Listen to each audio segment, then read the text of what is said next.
What up, Marsh Pod? Recording this December 19th. We're ahead of the holidays. We're officially in the holidays. This is a fantastic time of the year, and this is a fantastic week for SimWorld. 2 tournaments this week. One kicks off tonight, first round of Top of the Mountain tournament.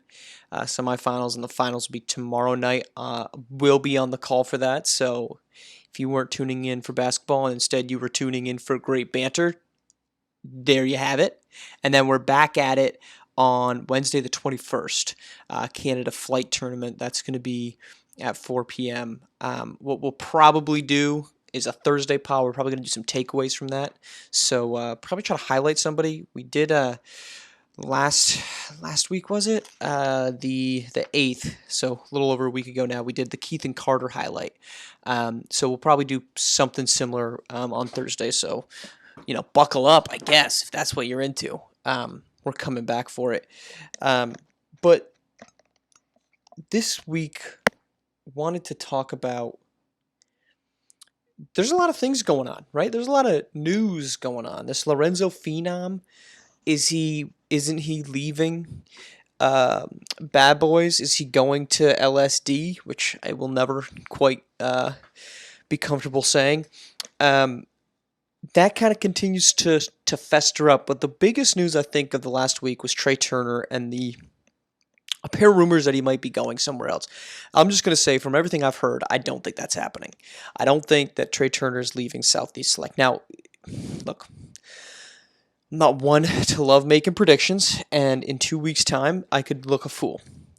But from everything I've heard, Tre Turner wants to be in Southeast. We know he's been approached by teams. That shouldn't be of a surprise, frankly. If you're a coach and you're not reaching out to Tre Turner, I'd ask, what are you doing? But I don't think that this means just because we're seeing the rumor of him leaving that he's bound elsewhere. From everything that I've heard, folks in that Southeast Select area and locker room, there isn't a strong belief that he's going elsewhere. Every conversation that has been approached to him in which the appeal for him or the recruit of him to go elsewhere has been kind of dismissed relatively quickly by Turner, is everything that I'm hearing. So, again, a coach, you shoot your shot, man. In the wise words of Michael Scott, since the office is now a topic of our conversation in SimWorld Hoops, engaged ain't married, right? So there's a chance that something can happen, but everything that I've seen and heard, I don't think it's going to. On the flip side, Lorenzo Phenom seems to be a name that continues to get closer and closer to a potential departure from Chicago.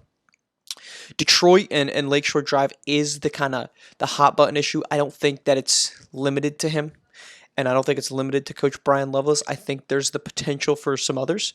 I think that wants to be a favorite. When there's a favorite, there's a reason for it. I don't think that that's misguided, but I don't think it's a foregone conclusion that he ends up there. There are other teams.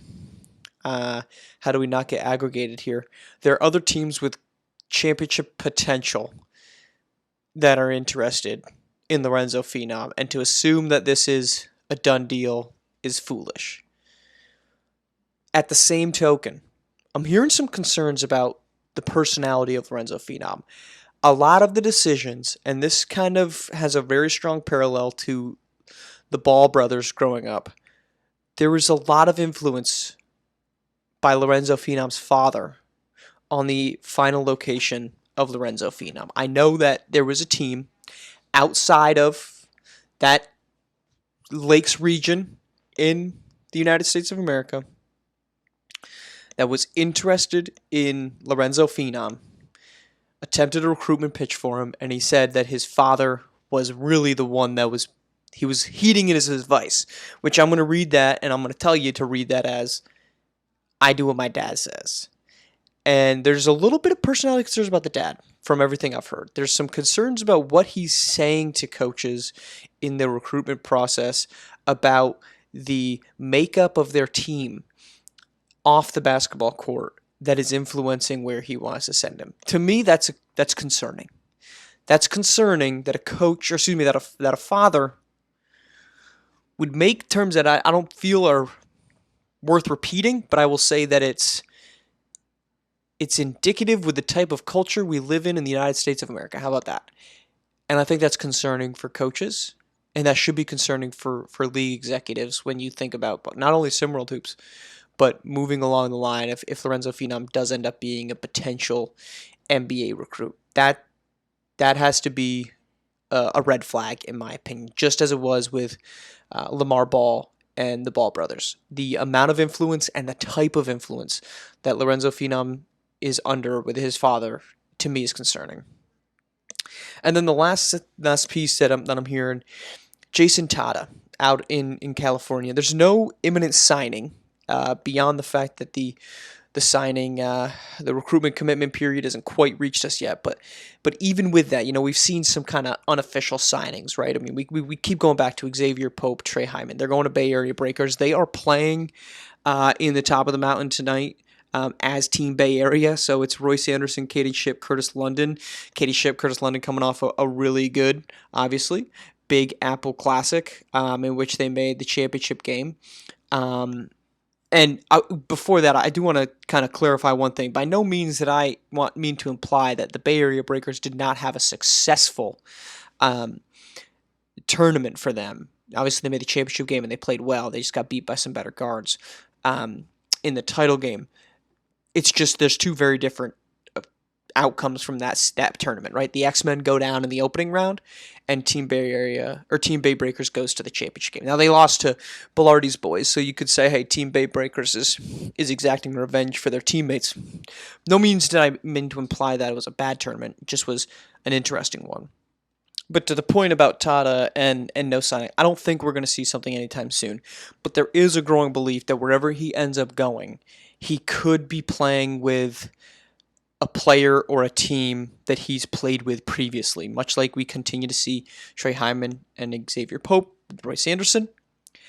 I think there's a sense that where Jason Tadda ends up playing could very well be a location or with a team that he's played with before. Now, this is great radio. We're going to do a quick search here. Jason Tadda is not scheduled to take the floor until Hoopfest Live.